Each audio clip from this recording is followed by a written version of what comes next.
It was supposed to be a fun night. The company's annual holiday party had transformed the dull office space into a sparkling event hall.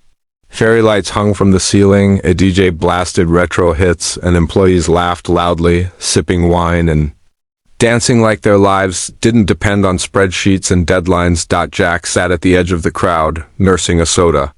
His tie was loosened and he looked tired, but not from the party. He kept checking his phone. 9:45 p.m., his 8-year-old son, Max, was with the neighbor, but Jack didn't like being away for too long. He watched his coworkers dance and drink, most of them letting go after a tough quarter. But Jack never quite fit in, not because he wasn't friendly, but because his priorities were different. Being a single dad left little room for late-night parties or office gossip. Just as he stood to leave quietly, he heard a glass shatter. Behind him, Margaret, the company's VP and his direct boss, stood barefoot, giggling, a broken wine glass at her feet. Her cheeks were flushed, eyes glossy, and she waved off concerned coworkers like it was nothing. She tried to step away but nearly lost her balance. Jack instinctively moved toward her, steadying her arm before she fell. "Whoa, Margaret, are you okay?" he asked. She looked up at him with unfocused eyes and laughed. "You're always there to catch things, Jack," she slurred. "Spreadsheets, deadlines, bosses too, huh?" Jack gave an awkward smile. This was not how he wanted the night to go. Jack helped her sit down on a nearby couch, out of the crowd's view.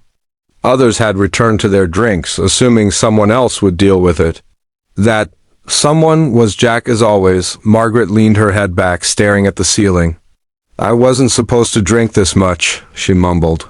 He offered her a bottle of water, and she took it with a clumsy nod. Then, out of nowhere, she turned to him.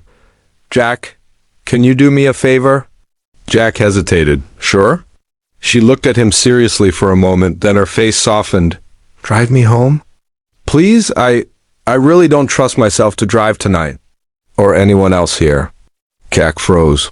He thought of Maxie was probably already asleep by now, but what if he needed something? Still, he couldn't leave Margaret like this, not in this state. Not when no one else was stepping up. He looked at her, his powerful, always put together, both reduced to a vulnerable mess. Something about it felt sad. "I'll get my car," he said finally. Margaret smiled. "I knew I could count on you." Jack helped Margaret up gently. They walked through the parking lot, her heels in her hand, still giggling randomly. Jack silently unlocked his old sedan and she climbed in, fumbling with the seatbelt. He took one last glance at the glowing office windows before pulling away into the quiet night. The car was silent at first. The only sound was the low hum of the heater and the soft whir of tires on the wet pavement. Rain had just started, painting streaks across the windshield as the wipers moved in a slow rhythm. Jack kept his eyes on the road, hands tight on the steering wheel. His mind was spinning not just about Margaret's condition, but about Max sleeping at home, the deadlines at work, and how strange this night had turned out. Suddenly, Margaret broke the silence. "Jack, He glanced at her. "Do you know what it's like to always be in control? To always wear the face people expect?" Her words were slurred but had a strange clarity beneath them. Jack didn't respond. He didn't know what to say. She chuckled to herself. "Everyone thinks I'm this cold, calculating woman. I have to be. They only respect me if I act like I don't need anyone." There was a long pause. "But tonight, I just wanted to be human for a second. And now look at me. I'm a mess." Jack glanced over again, this time with something like understanding in his eyes. "You're not a mess," he said softly. "You're just tired. It happens." Margaret looked at him, eyes glassy, and whispered, "You're kind, Jack, too. Kind for this world. I don't even know your story. But I can tell you've been through things. I see it." Jack didn't answer. He just turned onto her street in silence. They pulled into the driveway of a large, modern-looking house.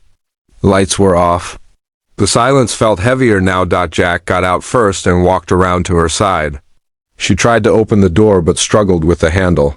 He gently opened it for her, offering a hand. Margaret took it, unsteady on her feet, holding her heels in one hand and her pride in the other. She stumbled slightly, and Jack instinctively caught her by the arm.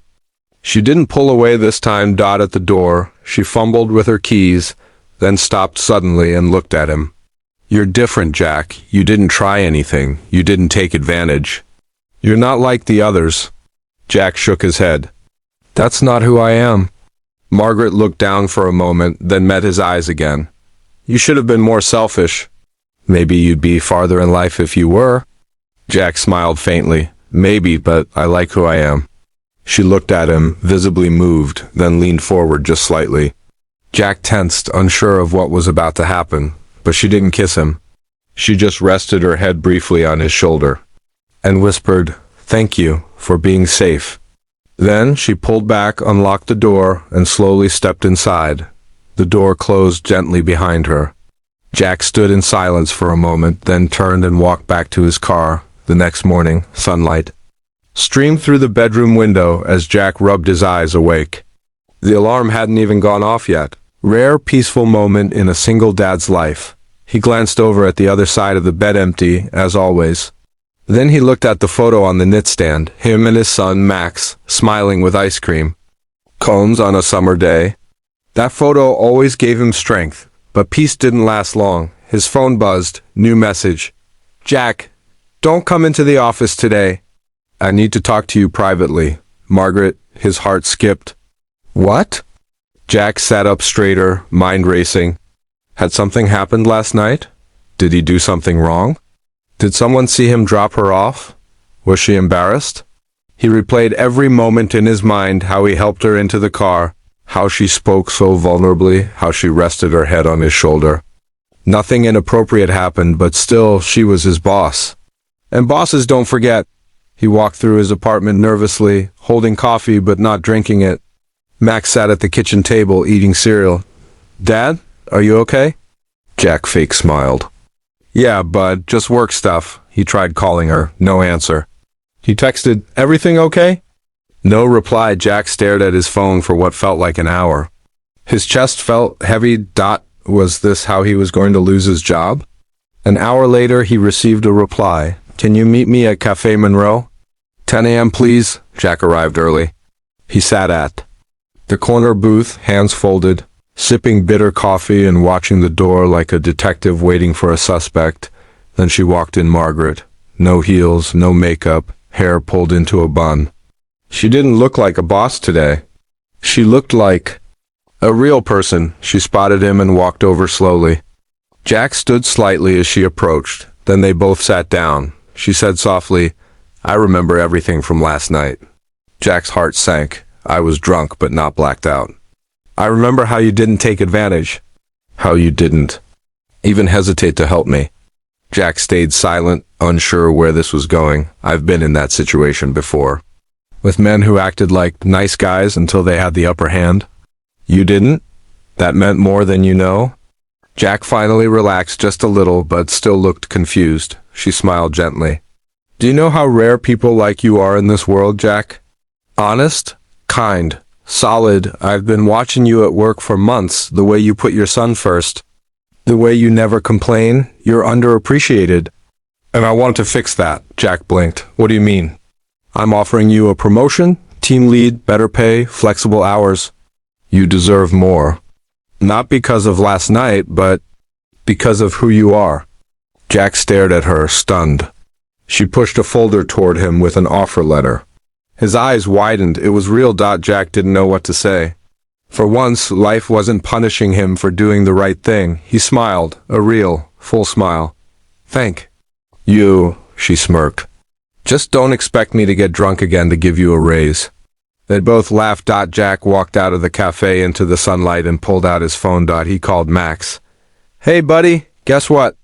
Kindness isn't weakness. Sometimes it's the very thing that changes your life.